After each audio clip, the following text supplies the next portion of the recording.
I stood at the edge of the parking lot, where the damp morning fog couldn't drown the smell of overheated asphalt.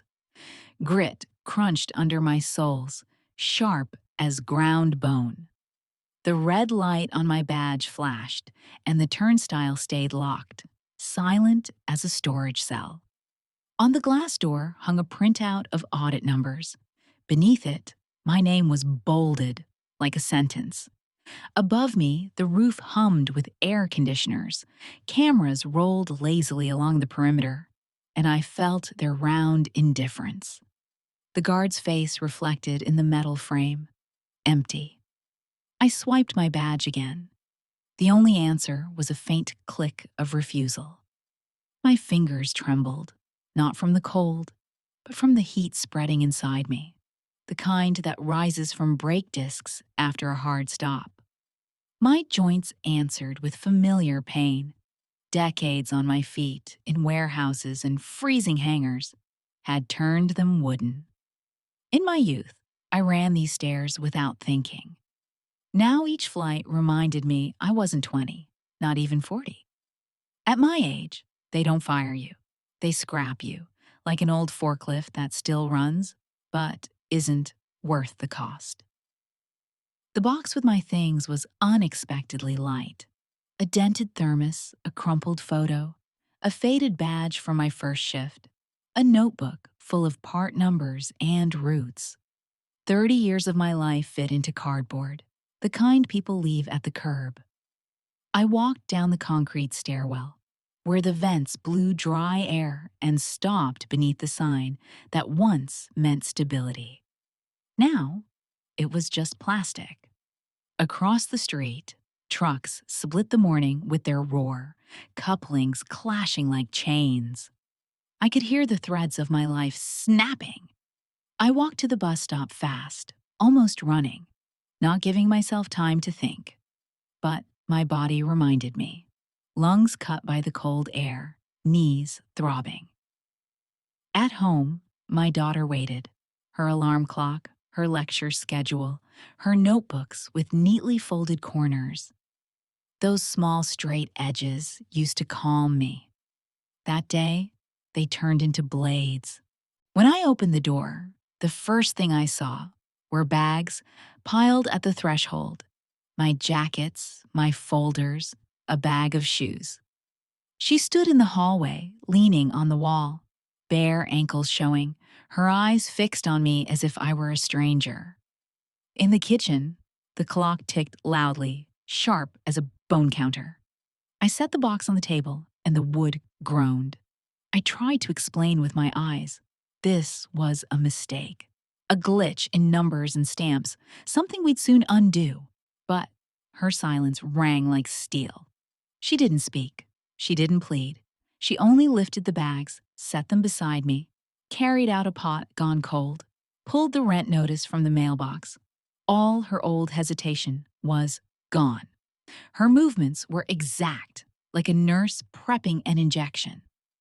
On the stairwell, the light was harsh and cold. From below, someone's radio played, a familiar voice speaking as if the world hadn't collapsed. I walked down one flight, then another, my hand sliding on the rough rail. The skin felt thinner than ever. Age makes it fragile, like paper. Outside, shallow puddles mirrored red brick walls. In each reflection, I saw my mouth pressed into a line. I didn't let myself cry. Tears are water, and water dilutes. I needed pure alcohol. Under my car seat was a small hidden cavity, sealed with a thin plastic cover. I'd carved it myself, after long nights with knife and file, my fingers smelling of rubber, my mind of caution. Inside, a black velvet pouch, a narrow metal plate with an engraving, neither a key nor a card. And more, a strip of fabric holding a card that no turnstile or ATM could read. It worked only against a flat steel wall in the basement of an old bank. I'd kept it as an amulet against every disaster that could snap a life in half. I started the engine and drove where no one needed to recognize me. At the freeway interchange under the bridge, the air always smelled of gasoline and hot dust. I stopped by a dim diner with a faded sign. The 24-hour counter served coffee that tasted of burnt wood more than beans. I drank it standing by the wall, staring at my hands. Dry as leaves, veins more visible than before, but the grip still steady. In my youth, I would have trembled. Now decades of labor had forged me into an anchor chain. In the downtown vault, I said nothing. Marble floors gleamed. Metal smelled colder than the air. They led me down to the boxes. In the buzz of an old lamp, I pressed the plate to the smooth surface. The click was sharp, inhuman, like a clamp closing on canvas at a rescue site. Inside lay envelopes tied with linen cord, a flash drive in a black case, stacks of crisp bills, and my notebooks. Notebooks filled not just with money trails, but names, routes, dates. I had gathered them for years, feather by feather, losing none. I was ready for storms, for fire, for betrayal. I was not ready for the emptiness in my daughter's eyes. I took only what mattered and slipped it into a new bag. One I'd bought on sale back when I could still choose leather shades and strap length. I rose to the street. The air hit my face with the salty taste of a far-off river. Cold washed over me, but not fear. My phone screen blinked with notifications. Among them, one short message, no punctuation, just a blade of meaning. Someone knew about my black key. I closed my eyes for a moment and felt something click inside me, metallic and final. I was no longer a woman with a problem. I was a woman with a task. I rented a cheap motel room off the highway, the kind where the carpet always smells of cleaning fluids and the facade glows with a swarm of insects, like thoughts buzzing around a head. I slid my bag between the wall and the mattress, checked the windows, the lock, pulled the curtain just enough to leave a slit toward the parking lot. My body moved on autopilot, the way it had on those rare nights when the warehouse lost power and we had to switch to manual. Flashlights, paper slips, forklifts shouting in the dark. On my phone, I opened a list of names I'd kept at arm's length for years. A former partner, an accountant at an outside firm, a logistics manager. Each contact was a match. Strike it, and something would burn. I remembered how it started. Night shifts with cheap noodles in a plastic cup. The endless hum of refrigeration units, sticky insulation on pipes disappearing into the ceiling. Warning signs saying razor steel will freeze your skin. Back then, no one saw me, but the cameras and sensors. I picked up extra hours just to avoid the silence of my empty apartment. During breaks, I wrote everything down. Shipments that vanished from the system, trucks that drove off to nowhere, license plates that showed up too often. I never thought it would matter. I just hated empty space. I filled it with numbers the way a mediocre painter clutters the sky, afraid of leaving white patches. Over time, I stopped trusting insurance and started insuring myself with information. People changed, bosses came and went, contracts were rewritten. I collected kernels one by one and stored them where they'd stay dry. I was more careful than anyone, so my name wouldn't swell in somebody else's report. And yet, my name was still bold on the paper at the gate. That meant someone had done the same work as me, only against me. I spread my things on the bed. Cash, the flash drive, my notebooks. Cash was air. The drive was oxygen. The notebooks, pins for a lock I hadn't found yet. I circled back to the message. Someone new, or guessed. It could have been anyone nearby, but never with me. the neighbor on the third floor who always sniffed at my bags, my daughter's boyfriend who stayed over too often and liked rummaging in drawers under the excuse of cleaning, someone at work who noticed how I gripped the wheel when I drove to the bank. I wasn't paranoid by nature. I just learned to hate coincidences. In this city, coincidences always cost more than insurance. In the morning, I went to the old library, where dust bakes on the radiators and you can sit all day pretending to read. I opened my laptop and started drawing the trails, checking for leaks, reviewing everyone I'd ever spoken to too freely. I remembered one night in the warehouse when an auditor from head office asked for access to the scanners. We stood in the cold sector, the air sharp with metal, while he typed his passwords. He didn't like me watching his fingers. He shifted us so we couldn't see the screen. Back then, I thought it was arrogance. Now I knew it was foreshadowing. By noon, the library was warm, kids shuffling pages and laughing. I wrote a letter laying out everything I knew about the missing shipments.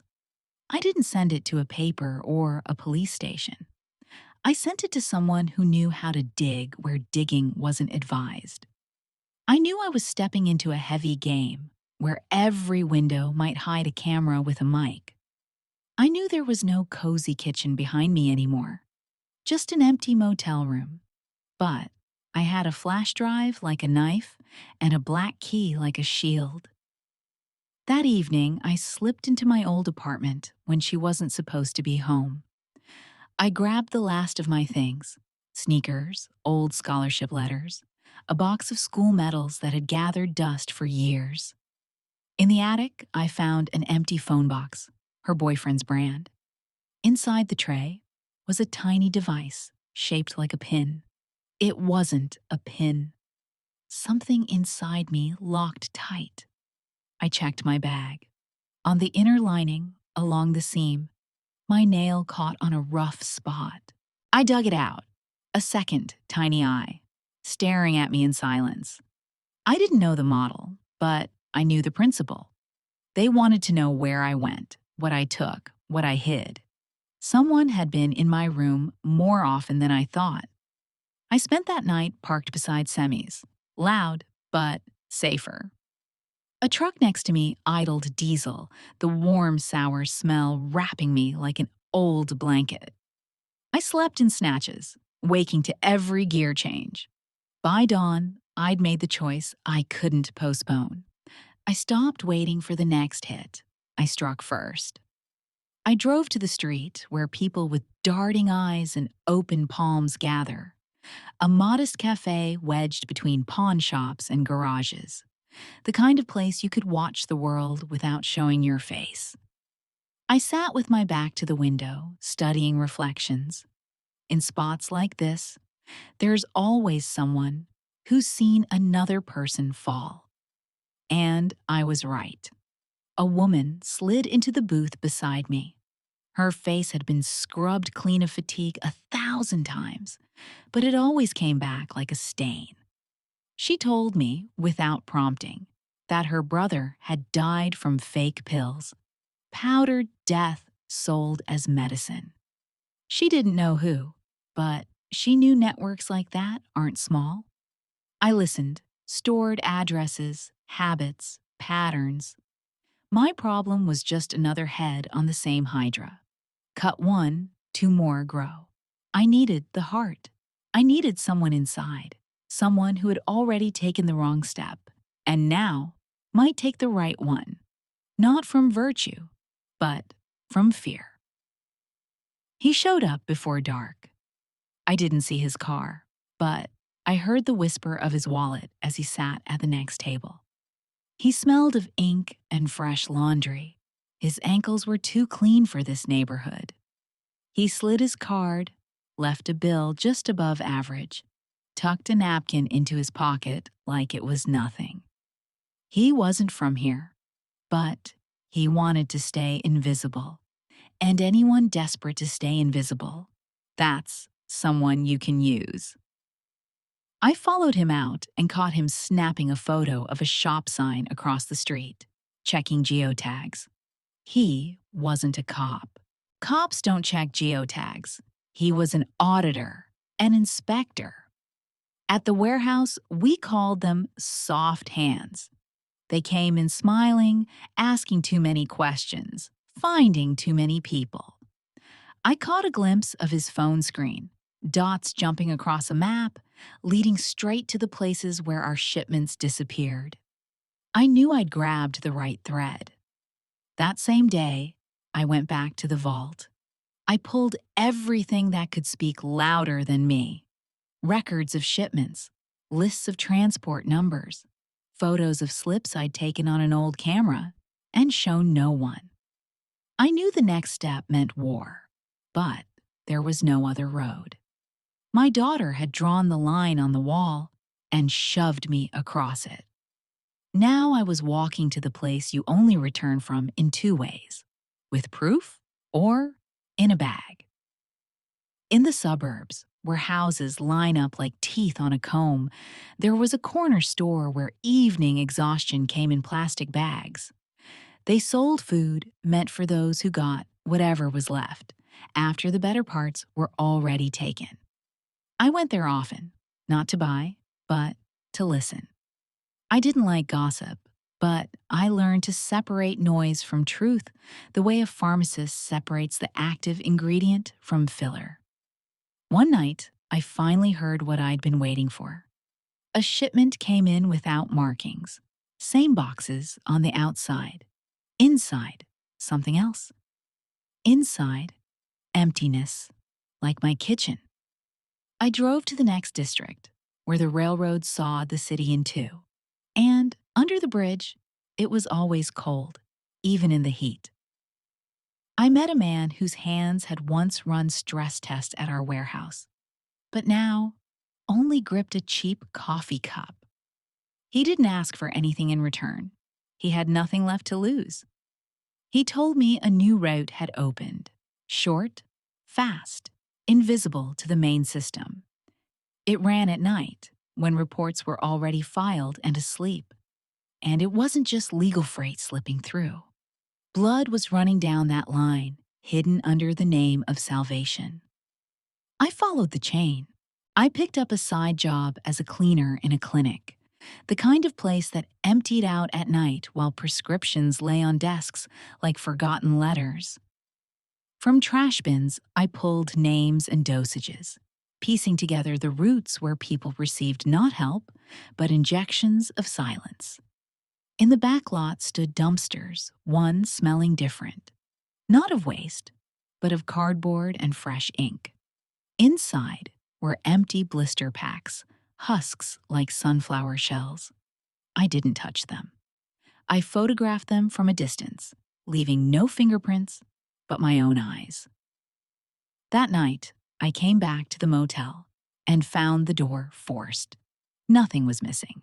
I never left anything worth taking. But on the mirror was a sticker that hadn't been there in the morning. A smiling face with empty eyes. I wanted to dismiss it as childish, but threats rarely aim for elegance. I peeled it off and felt the grit beneath my fingers. A microchip, thinner than a nail. I found two more, on the table leg, by the vent.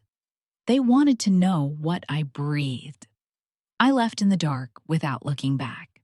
The mirrors were already filled with neon, reflecting lives that weren't mine. I moved into a trailer by a lonely hangar, dead by day, but alive at night, when white vans with no logos slipped inside. The owner never looked above my elbows, always took cash. Men like that rarely meet your eyes, but they hear every ring of someone else's phone. I shut off everything that rang, lived as if phones were invented for others. Time thickened like caramel without sweetness.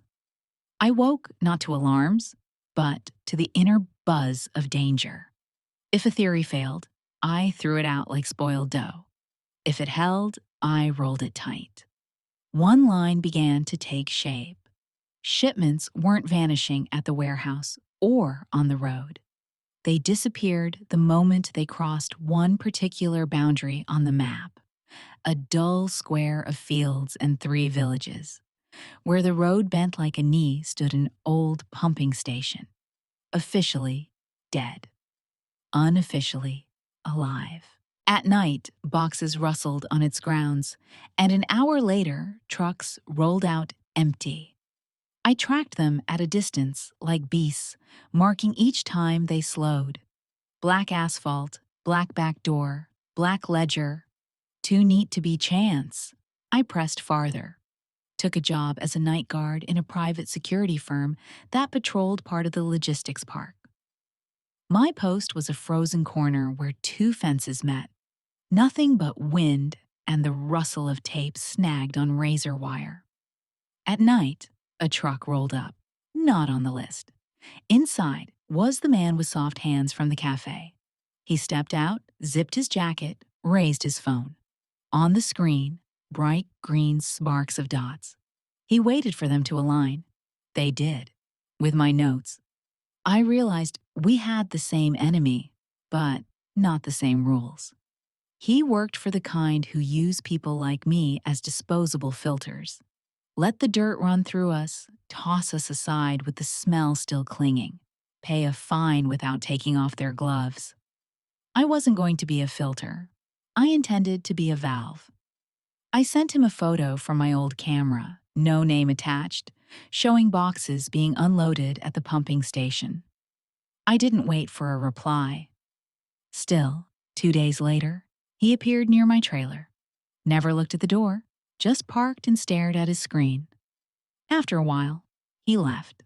Later, others came instead. Uninvited, no break-in. They used a master key. Walked in, looked around, pocketed the decoy flash drive I'd left for them, and walked out, leaving the door open. They wanted me to panic.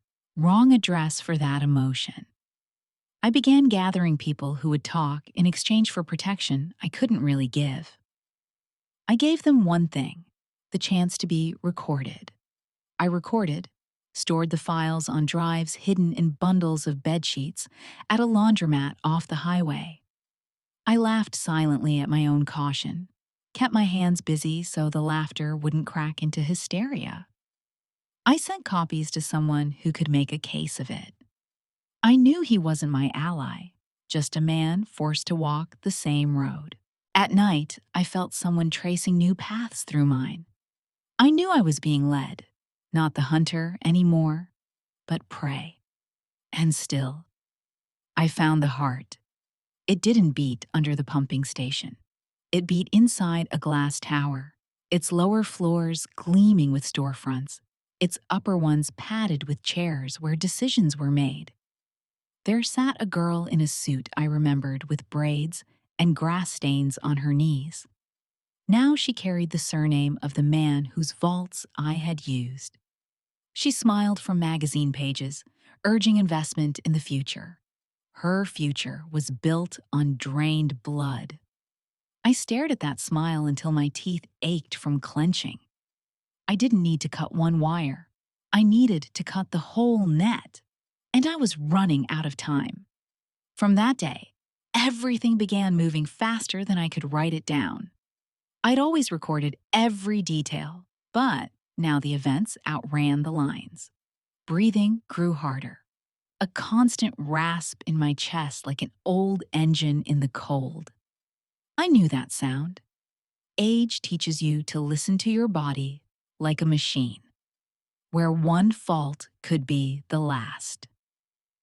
I was driving my battered sedan across the bridge when I saw my daughter's car pulled over on the shoulder. I recognized it instantly, the dent on the fender she'd never fixed. My body yanked the wheel as if pulled by a magnet. I stopped and got out. No one inside. On the seat, her bag, split open like a wound. Inside, a first aid kit, cheap earrings, a phone case without a phone. In my chest, an abyss. On the asphalt, drops too red to be oil. No plan, no logic worked here. Only the oldest wire in me pulled taut, the maternal one. I found her 2 hours later, when my hands no longer obeyed, and my eyes saw too much. She was hunched on the back steps of some quiet building, shoulders trembling in tiny spasms of held-back sobs. The boy stood beside her, not touching, but too close. I approached soundlessly, stopping at the distance where his cologne already spelled out the first 3 letters of his name. I breathed slowly, counting each inhale to keep focus. At my age, breath isn't just life, it's control. Lose rhythm, lose your mind. She raised her eyes. No joy, only cold estrangement. Her lips moved, but I heard nothing and didn't want to. I saw the box in his hands, the same one that once hid a pinhole eye. He held it steady, like a man long used to his weapon. I understood. He was the meaning of that message. And worse, he carried warmer keys than my cold metal ones. I turned and walked away, dragging emptiness behind me. That day, something in me snapped for good, like a wing against a door. But only the wing. The frame held. In my 50s, I knew. Clipped wings don't stop you from standing. I didn't go back to the trailer. I drove straight to the mirrored tower on the boulevard, sat on the bench across the street, and wore the mask of a tired woman. Tired women draw no suspicion. And on my face, tiredness lived without effort, etched there long ago. For 4 hours I watched how many boxes rolled on carts, how often bald heads of guards appeared, how the handles of inner doors moved.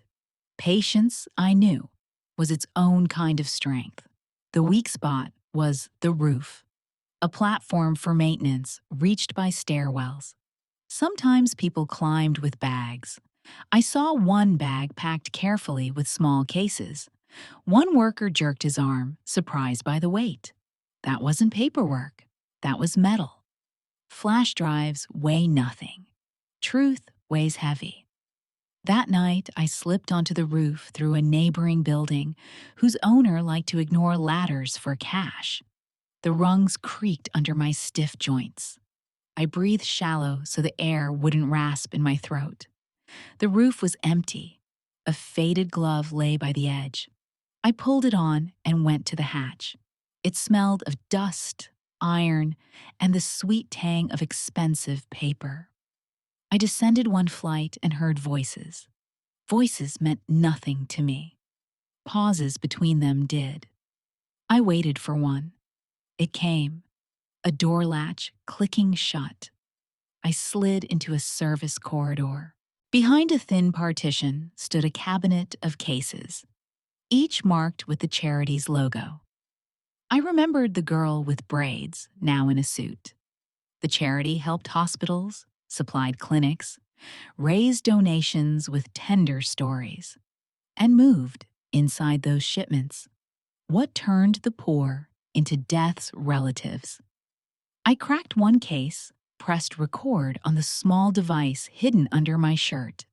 I got no further. A hand clamped my shoulder with a coach's grip. I turned. In the dim emergency light, his soft hands framed his cold eyes. Ice for whiskey. He said nothing. He didn't need to.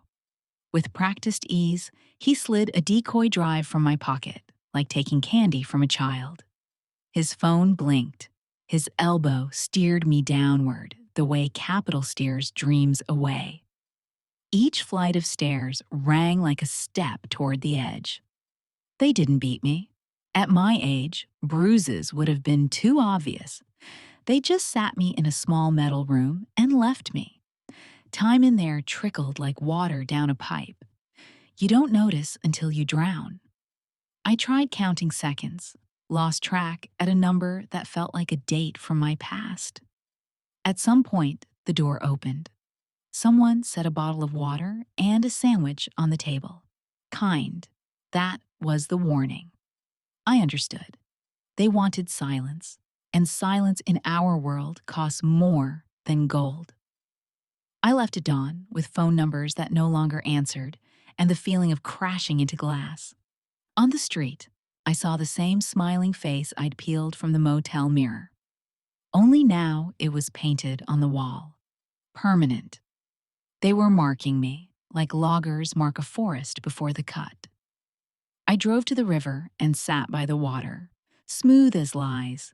Leaves dropped onto the surface, and I thought, at my age, you can't afford the luxury of breaking down. I had two priorities: my daughter's safety and cracking the inner wall. The first, I'd failed. I overestimated my sources, underestimated her choices. She didn't answer my messages, didn't open the old apartment door. On the threshold lay the doormat we once laughed about. For life. Now it was outliving me. I left an envelope of cash beneath it with a short note. No words, just evacuation routes, names of people who'd help in danger. She'd know my handwriting if she wanted to. If not, it would remain just paper. I returned to the plan. Inside that shining tower was a cable carrying the current of truth. Plug in right, and the system would short. For 5 weeks, I haunted the lot, tracking the charity's trucks. One day, among the drivers, I saw a familiar gait. The auditor from our warehouse, in his hand, a black case like a heart in a box. The circle had closed, from our steel gates to their glass walls. In my chest, a predator's smile was born, but my wings were still clipped. Access was beyond me. Then I made a mistake. Reached out to a man from my past who should have stayed there. He ran a workshop patching lives with wires and codes. I asked for a device to scan the cases. He asked why. I answered honestly, without details. The next day, visitors arrived, the kind who don't knock, polite with blades under their voices. I showed them empty shelves. One left a white card on the table, a number. That number rang silence. By evening, I knew I had a tale. 2 cars, different plates, same weary hoods, stuck to me like remoras. They didn't want to eat. They wanted to hold. I took the highway, pushed the speed, then swerved suddenly onto a service road only truckers knew. Between a gravel yard and a water tower, I slid into shadow and killed the lights. The cars flew past. My chest was finally quiet. For 1 minute. Then my phone buzzed. Unknown number. I didn't answer. At my age, you already know.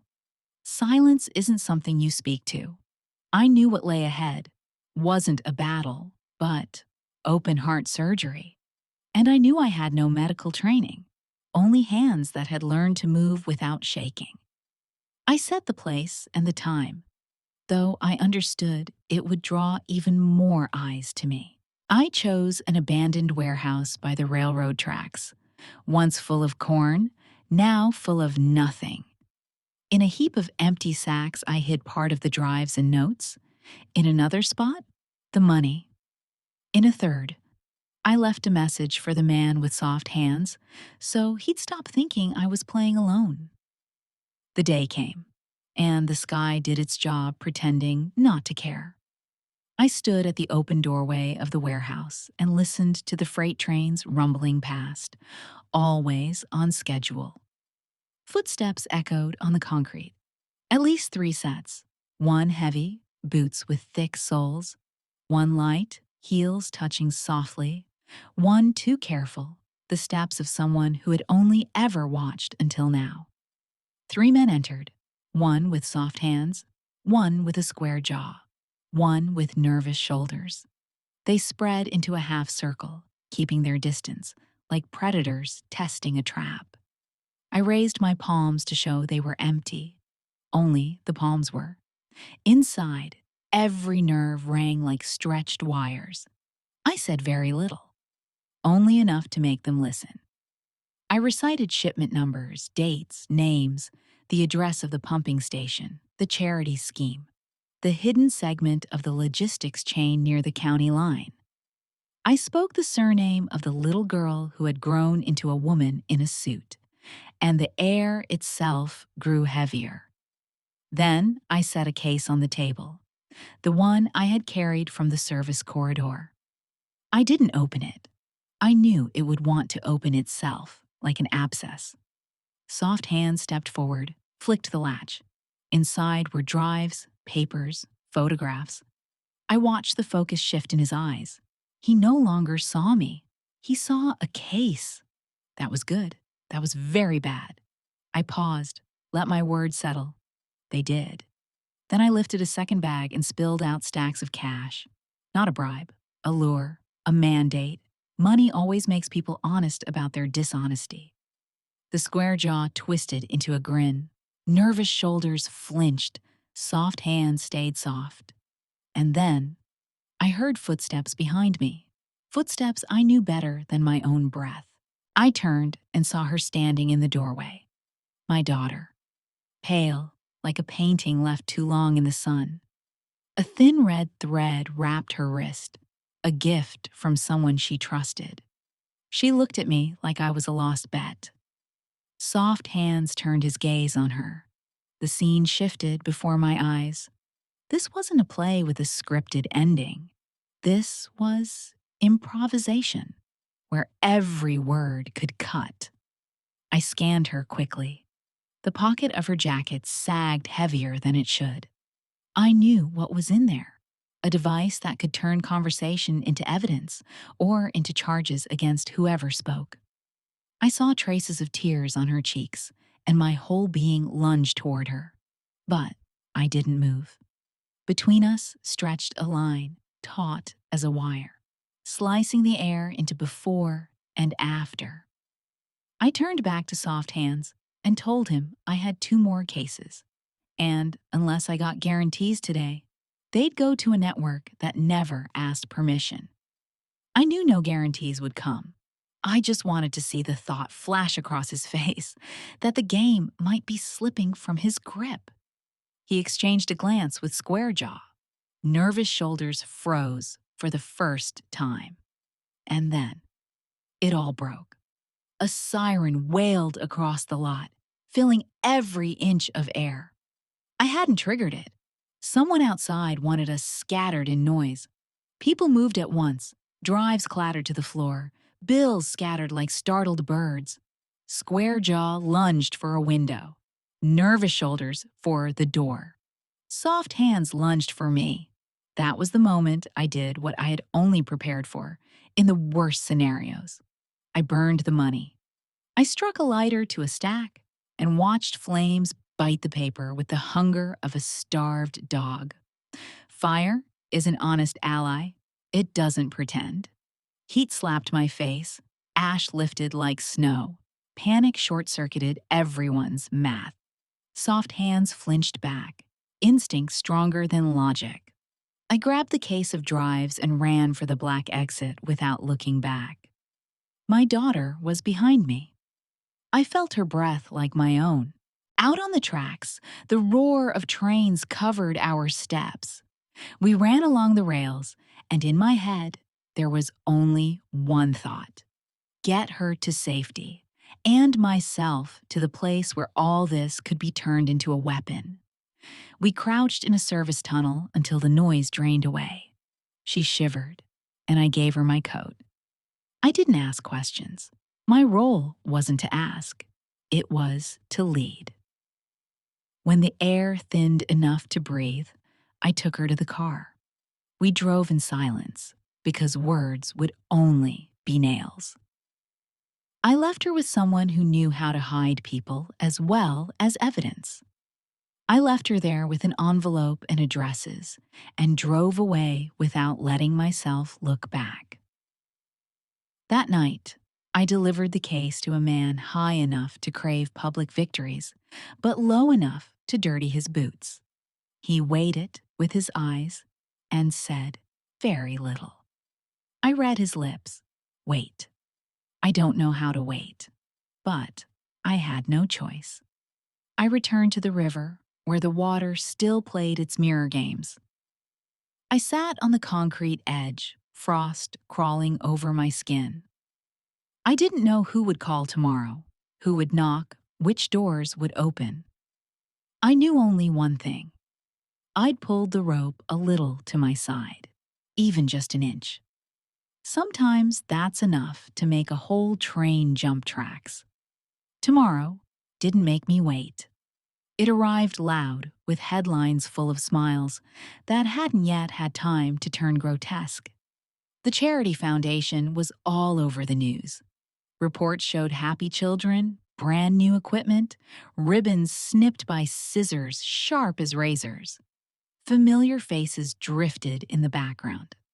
Up front stood those who loved to talk about justice, standing tall at microphones with perfect posture. My name didn't sink. It never even surfaced. That's when I understood. This wasn't a trial. It was theater. The first blow didn't come from the papers or the police. The first blow was a sheet of paper with a seal at the top. It accused me of unlawful access to trade secrets, destruction of property, and endangering public safety. The second blow came from those I had tried to treat as allies. Soft hands disowned the case as if it were a hot pan. It was suddenly found in my possession, without context. The drives became questionable. My notes, inconclusive. My photos, unverifiable. The same people who had nodded yesterday now twisted their heads away. I tried calling those who, just 2 days earlier, had promised to dig deeper. Long rings, then short. Silence. The blank business card turned out to be the most honest of them all. It rang with nothing, as always. Men with papers came to my trailer, to my car, to the remnants of my memory. Their politeness was colder than steel. They found what I had left out for them. They didn't find what I hid. They didn't speak. They didn't need to. In court, they would arrive not with words, but with boxes of documents. Walking into the courtroom felt like stepping into a refrigerator with white walls. On the bench across from me sat the same people who had cut ribbons the day before. On the long list of charges, my name looked like a comma. I listened as they built my actions into a structure. Burning the cash became a threat to public safety. The drives illegally obtained data. My black key, a tool for breaking locks, not a key to my own prison door. And then I saw her, my daughter, sitting in the third row, pale as the day I'd first lost her. Beside her sat the boy. His hand rested on the back of her chair. She dropped her eyes when I looked. I realized she'd been living in someone else's story these past months, one where I was the villain. I knew exactly who had scripted it. He had the director, the montage, the lighting. All I had was truth. And truth is always weaker than a spotlight. The prosecutor spoke like a man already polishing his nameplate for a higher office. The court-appointed lawyer was polite, balanced, and more devoted to rules than people.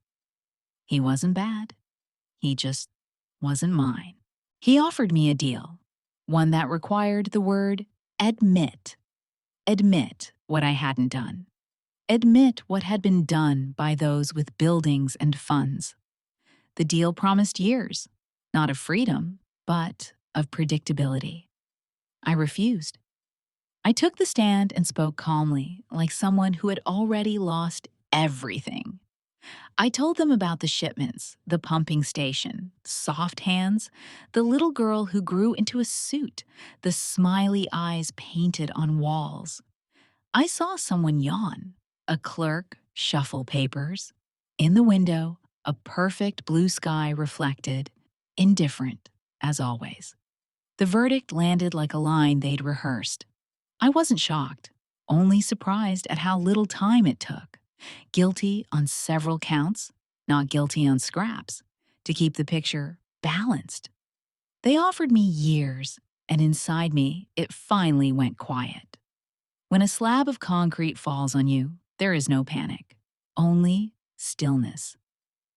Afterward, a man who rarely approached anyone came up to me. He smiled the way people smile in graduation photos. He said the foundation was willing to pay for my daughter's scholarship. Said there was no hard feeling. Said more, but I was staring at his tie. The pattern repeated every 3 inches. That repetition said it all. Goodness was plywood. Evil was marble. They led me away. The cuffs were cold, like the handle of a freezer. In the corridor, I caught my daughter's gaze. For the first time in a long while, I saw not alienation, but helpless anger. She had seen the crack in the performance, but it was too late. I smiled at her the way only people past 50 can smile. Those who've learned to stand without asking. They brought me where time is measured on a different scale. Smooth walls, the smell of someone else's soap under your nails. I kept counting. Steps, bars, lawyers' visits, rare letters. I wrote everything I knew on paper that always ran out too fast. I wrote to remind myself, when the system throws you out, it doesn't mean you've lost your hands. Hands remember. Hands can build and dismantle. I wrote to not forget the numbers, to not forget the faces, to not forget that ash is still material. Outside, life went on. The foundation won awards. The girl in the suit said the right words. On the boulevard, they opened a center, a plaque out front engraved with my name. They thought it was fair. Turn the woman who burned into a symbol of salvation. The papers ran 2 lines, lost her job, convicted. They didn't say I built a fence so everyone could finally see it. They didn't say light runs under those rails. My daughter came after 6 months. She sat across from me, swallowing tears. I listened to her stitch together words. I didn't want apologies. I wanted just one thing, for her to learn how to hold cold metal without dropping it. She said she understood now. The boy was gone, replaced by new handlers. She said she had work now, not on a stage, not behind a microphone, but with a group that listens to those who scream without sound. I looked at her hands. They no longer trembled, and I knew. It hadn't all been wasted. The appeal brought a thin sheet of paper. Thin paper tears easily. My sentence wasn't overturned. It was shaved by months, as if someone had cut themselves a slice of pie and left the rest. I accepted. I'd learned their weapon. Small steps, small concessions, and through the cracks, you can slip further. Soft hands climbed higher. The girl in the suit joined commissions. The papers kept writing about progress. People pretended it was normal. But I held on to one image. The warehouse, the flames, the ash. I once thought that was my defeat. Now I know it was a test. The system didn't burn, but I discovered its weakness. It always fears memory. And that was my lesson. At 55, I finally understood. They can take your home, your job, your freedom, but not your memory, or the strength to stand. My memory became my warehouse. Its vaults are filled with truths no one can carry out. I write them down so they remain. For my daughter, for whoever comes after, and for myself.